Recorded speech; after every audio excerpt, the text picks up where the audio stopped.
తండ్రి కుమార పరిశుద్ధాత్మకు మహిమ కలుగునుగాక. ఈనాటి జీవవాక్యం. ప్రభువు మన దేవుడు, మనము ఆయన కాచి కాపాడు ప్రజలము, ఆయన మేపు మందలము.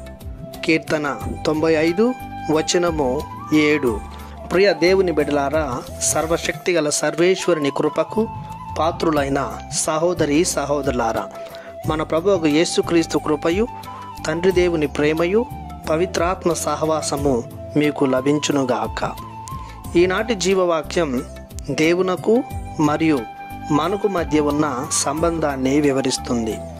ప్రభువు దేవుడని, ఆయన స్వహస్తాలతో చేయబడిన మనకు ఆయనే ప్రభు అని, ఆయన ఊపిరిని, పోలికను, ఆకారాన్ని కలిగిన మనం, ఆయన ఆత్మను ధరించిన మనం ఆయనకు చెందిన వారమని వాక్యం తెలియజేస్తుంది.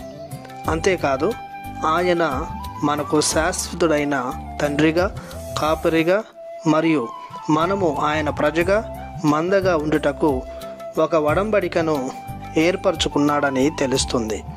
ఆ ఒడంబడిక ప్రకారం ఎవరైతే ఆయనను తమ జనకునిగా, నాయకునిగా, కాపరిగా అంగీకరించి స్వీకరిస్తారో వారికి ప్రభువు అని, అన్ని విధాల కాచి కాపాడు రక్షకునిగా ఉంటాడు అని తెలుస్తుంది.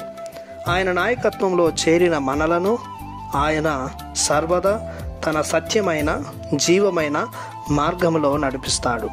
మనకు ఎలాంటి లోటుపాట్లు లేకుండా ఆయన మనలను చూసుకుంటాడు. ఆయన మందమైన మనలను పచ్చిక పట్టులలో విశ్రమింపచేస్తాడు. శుద్ధి అయిన జలముల చెంతకు తీసుకువెళ్తాడు. గాఢాంధకార లోయలలో పయనించినప్పుడు అండగా, తోడుగా, ధైర్యముగా ఉంటాడు. కావున ఆయన మందమైన మనం ఆయనను గౌరవించాలి, ప్రేమించాలి, విశ్వసించాలి. ఆయన నామమునకు ఘనకీర్తిని, మహిమను చేకూర్చాలి. ప్రార్థించుదము. మా మంచి కాపరి అయిన దేవా, మీ ఘనమైన ప్రేమకు మీకు వందనాలు, స్తోత్రాలు చెల్లిస్తున్నాము. మీరు మా ప్రభువుగా నుండి మీ మందమైన మమ్ములను సదా పోషిస్తున్నారు. ఎలాంటి కొదవ లేకుండా కాచి కాపాడుతున్నారు. తోడుగా, నీడగా, అండగా, ధైర్యముగా నిలుస్తున్నారు.